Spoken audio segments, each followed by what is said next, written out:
Welcome to Fruit Snacks, a weekday podcast that covers big ideas about the Christian worldview in a bite-sized format.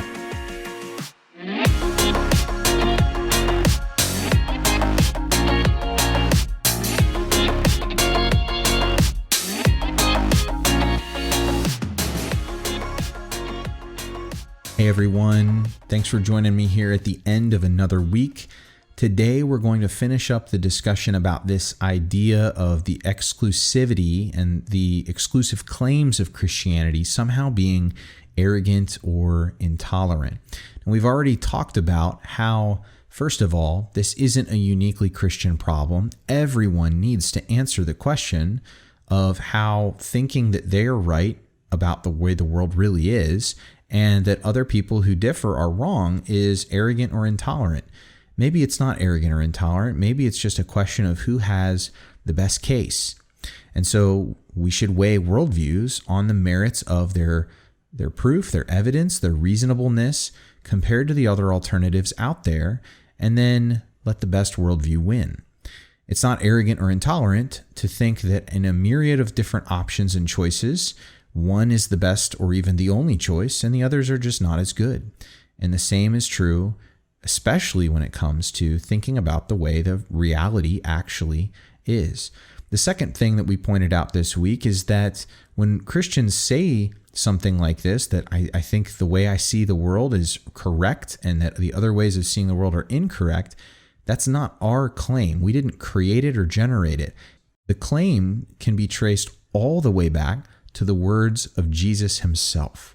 And so as Christians who are seeking to follow faithfully in the footsteps of the founder of our faith, all we are doing is agreeing with and recognizing that these were claims he made. And so it's important that we not water them down or change them because these are the words of Jesus. And if we take Jesus seriously, then we should take his claim to be the only means and way of salvation seriously. So they're not really arguing with us. They need to take it up with Jesus because he's the one who made the claim, not us. Now, one more thought I want to leave you with, and that is that maybe this doesn't have anything to do with arrogance or intolerance at all. And let me tell you what I mean. It would perhaps be arrogant if no one else made exclusive claims. Except, as we said, everyone makes exclusive claims. And it would perhaps be ignorant or intolerant if Jesus himself didn't make the same claims, but he did. So when you take both of those things sort of off the table, I think there's a deeper issue with a statement like this. And it really, perhaps, can boil down to something a little more simple. And that is that what the person may really be saying is that they simply don't like Christianity's claims. And maybe this is just a different way of saying it. But the point is, and this is the same point we made with the sincerity trap, because sincerity is not a good test for truth.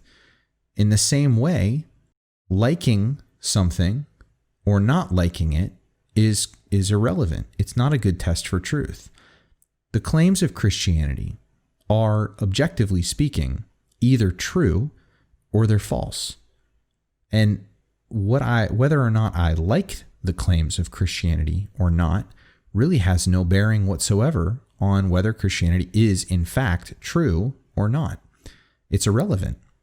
And so it's a thought worth considering as you find yourself in conversation with someone about a topic like this, trying to read between the lines to see if maybe there's a hint of this idea that maybe they just simply don't like the claims of Jesus, or maybe they've never even considered seriously the claims of Jesus and they've just written it off.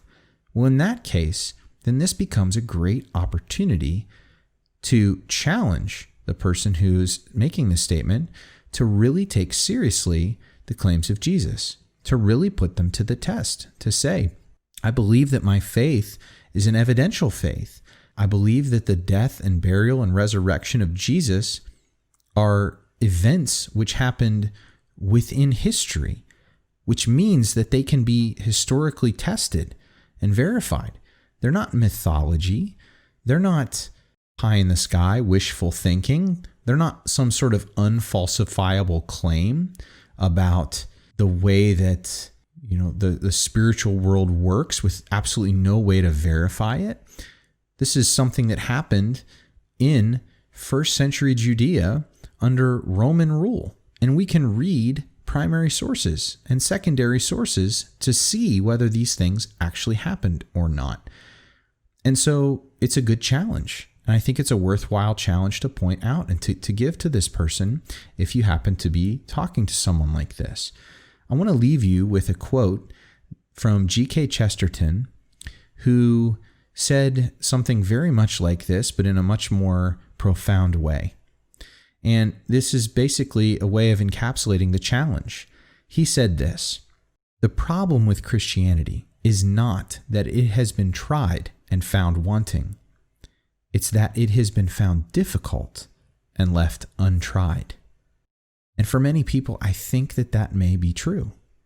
And so if you suspect that you're talking with someone who is opposed to the claims of Christianity because they have a distaste for Christianity or because they just simply don't like Christianity, but they've never investigated it for themselves, they've never asked themselves whether or not it's true, regardless of whether they like it or not, I think you have an opportunity to share the gospel and to lay a challenge at their feet. So I hope that if you're given that opportunity, you take it. And I hope that we can all pray that God will take those kinds of challenges and he will use them as a basis and a means for revealing himself to people and for drawing people into a personal relationship with him.